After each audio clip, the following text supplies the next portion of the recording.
Hello students, हम कर रहे थे लॉ ऑफ वेरिएबल प्रोपोर्शन।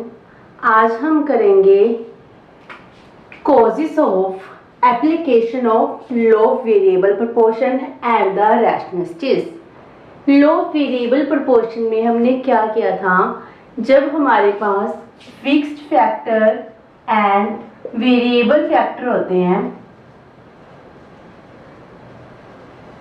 अगर इन दोनों का प्रोपोर्शन चेंज किया जाए, जैसे 1:1, 1:2, 1:3, तो पहले हमें इंक्रीजिंग रिटर्न्स मिलते हैं, देन डिक्रीजिंग रिटर्न्स मिलते हैं, उसके बाद हमें नेगेटिव रिटर्न्स मिलते हैं।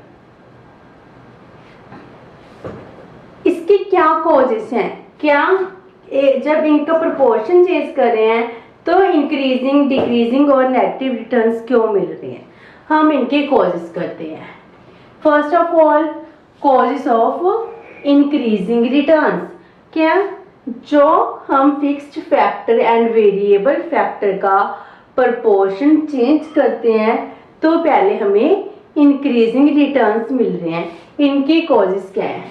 First of all, abundance of fixed factor means जब हमने फर्स्ट फैक्टर लगाया 1:1, जे रेशो थी, जे फिक्स्ड की and this is the variable factor. 1 hectare land पर 1 यूनिट ऑफ लेबर सफिशिएंट नहीं था, वो अपना काम बिल्कुल मैनेज नहीं कर पा रहा था, जिस वजह से फिक्स्ड फैक्टर अनयूटिलाइज रह गया, उसको अच्छी तरह यूटिलाइज नहीं कर सके। अगर इस पर हम फैक्टर की लेबर के 2 यूनिट्स और 3 यूनिट्स लगा दें तो हम इसको अच्छी तरह से यूटिलाइज कर सकेंगे, लैंड की यूटिलाइजेशन प्रॉपर हो जाएगी। इस वजह से क्या होगा, पहले हमें इंक्रीजिंग रिटर्न्स मिलेंगे। Then second one is specialisation. पहले 1 लेबर था, जब 1 यूनिट ऑफ लेबर है वो सारे काम करता था, लेकिन जब अब हमने 2 लेबर लगा लिए तो वो दोनों क्या करेंगे, डिफरेंट काम करना शुरू कर देंगे। तो अब हमारे पास क्या हो गई, डिवीजन ऑफ लेबर। हम सिर्फ एक ही काम करेंगे। जब एक लेबर एक काम करता है, एक काम करने से क्या हो जाएगा, वो स्पेशलाइज्ड हो जाएगा उस फील्ड में।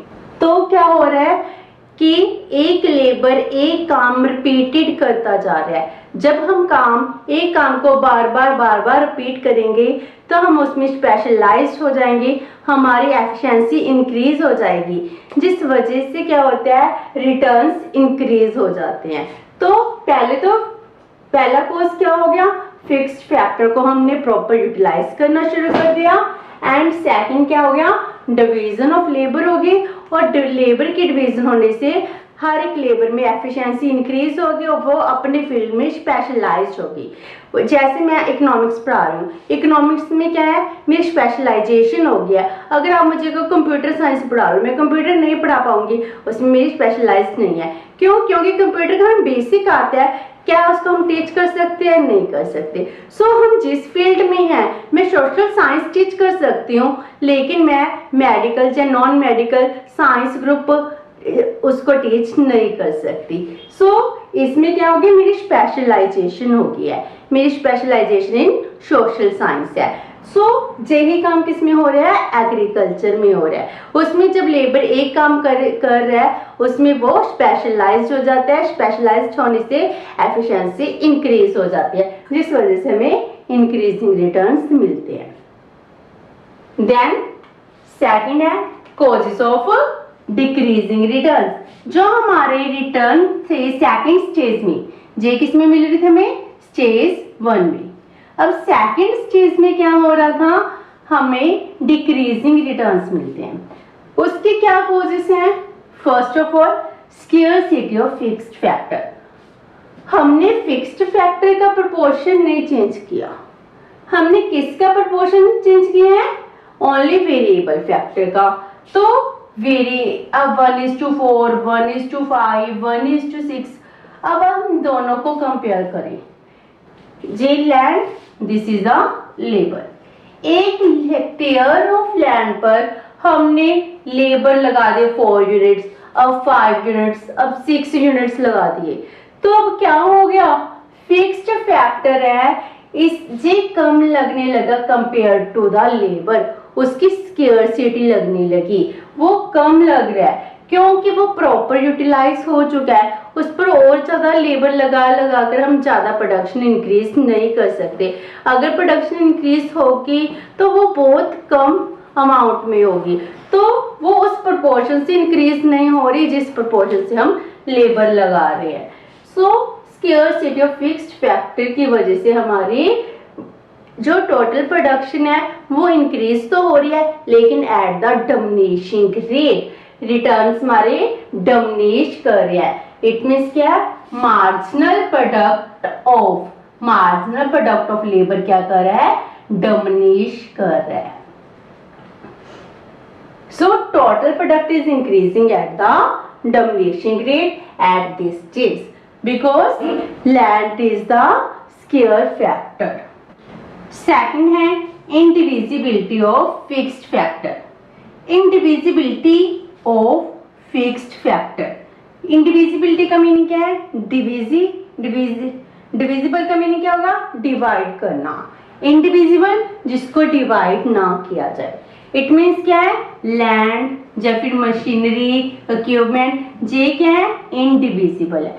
इसकी पूरी यूनिट लगा रहे हैं हम, इसको हम फर्दर छोटे छोटे पार्ट्स में डिवाइड नहीं कर सकते।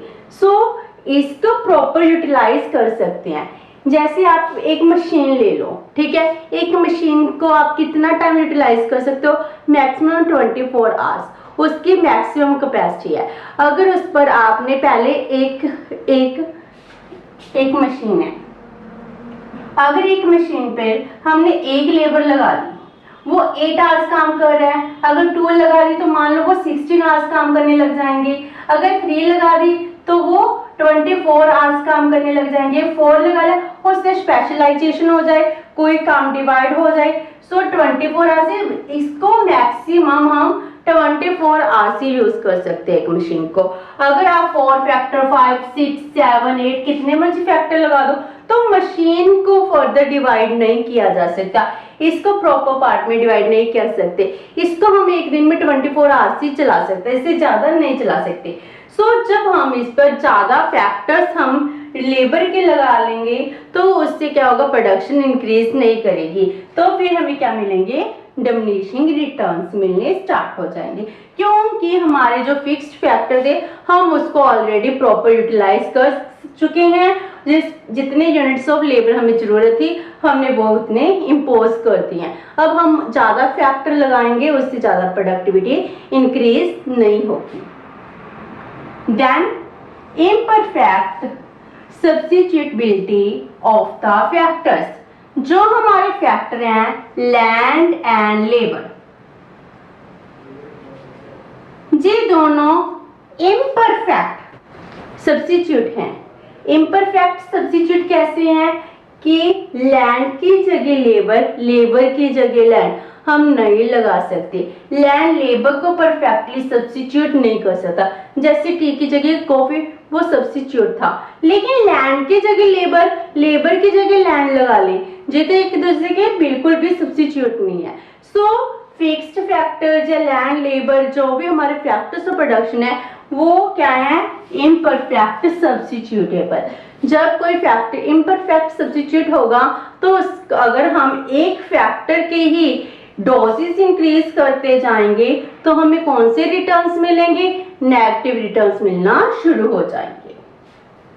देन थर्ड क्या है, causes of negative returns. Negative returns हमें कौन से स्टेज में मिले थे, स्टेज नंबर 3, जिसमें हमें नेगेटिव रिटर्न्स मिल रहे हैं। नेगेटिव रिटर्न्स की कॉजेज क्या है, abundance of variable factors. Means अब क्या था, पहले भी क्या था, अबंडेंस ऑफ फिक्स्ड फैक्टर, जहां पर क्या हो गया, वेरिएबल फैक्टर अबंडेंस में हो गए, बहुत ज्यादा वेरिएबल फैक्टर हो गए। वो अब हमने, अगर हम एक काम कर रहे हैं, एक काम इतने पर्सन्स का नहीं है जितने पर्सन वो कर रहे हैं, तो वो क्या होगा, काम होच पोच हो जाएगा, उसमें इनएफिशिएंसी इंक्रीज हो जाएगी। तो ऐसा इस फैक्टर में भी होता है। नेगेटिव रिटर्न स्टेज थर्ड में भी ऐसा हो रहा है, जितनी जरूरत थी उससे ज्यादा लेबर आ गई, और अगर लेबर ज्यादा होगी काम डिवाइड हो गया, फिर भी फर्दर लेबर बची है। अगर हम देखते हैं कि हमारा कोलीग है वो काम नहीं कर रहा, तो हम भी काम नहीं करेंगे, हमें भी एफिशिएंसी डिक्रीज हो जाती है, तो आपस में डिस्प्यूट होने स्टार्ट हो जाते हैं। काम के छोटे से काम की डिवीजन के लिए, फर्दर डिवीजन के लिए क्या होने लगती है, छोटे छोटे झगड़े होने लग जाते हैं, जिस वजह से नेगेटिव रिटर्न मिलने शुरू हो जाते हैं। हमने वो कहावत तो सुनी है, too many cook spoil the broth, यही बात इसमें हो रही है। अब इतने सारी लेबर हो गई है कि काम का इंक्रीज नहीं हो रही, एफिशिएंसी डिक्रीज होना स्टार्ट हो गई। सो जो नेगेटिव, अगर फर्दर हम लेबर लगा रहे हैं तो marginal productivity of labour goes to negative. तो ये हमारे कॉजेस हैं। अगर हम लेबर और लैंड का प्रोपोर्शन चेंज करते हैं तो इससे क्या मिलते हैं हमें, पहले इंक्रीजिंग रिटर्न, फिर decreasing returns, then the negative returns. अब हमारे पास एक क्वेश्चन आता है, which is the rational stage. हमारे पास 3 स्टेजेस है, stage number 1, stage number 2 and stage number 3। एक प्रोड्यूसर कहाँ तक प्रोडक्ट प्रोड्यूस करना प्रेफर करेगा, क्या वे उसको स्टेज 1 तक प्रोडक्शन करनी चाहिए, या स्टेज 2 तक, या फिर स्टेज 3 में भी प्रोडक्शन कंटिन्यू करनी चाहिए। तो इसका आंसर है स्टेज नंबर 2। एक रैशनल प्रोड्यूसर स्टेज नंबर 2 तक प्रोडक्शन करना प्रेफर करता है। स्टेज 2 में क्या है, ऑल्दो हमें रिटर्न्स नेगेटिव मिल रही हैं, लेकिन मार्जिनल प्रोडक्ट क्या है हमारा, पॉजिटिव है। जब तक मार्जिनल प्रोडक्ट पॉजिटिव होगा प्रोड्यूसर को बेनिफिट होगा, इसीलिए वो सेकंड स्टेज में प्रोडक्ट को प्रोड्यूस करता है, अपनी प्रोडक्शन कंटिन्यू करता है until marginal product becomes to 0, जब तक उसका मार्जिनल प्रोडक्ट 0 नहीं हो जाता। जब मार्जिनल प्रोडक्ट 0 हो जाता है, सेलिंग स्टेज खत्म हो जाती है। सो यही स्टेज है, इसको हम रैशनल स्टेज कहते हैं, जिसमें एक प्रोड्यूसर अपने प्रोडक्ट को कंटिन्यू करता है। Thank you so much, have a nice day.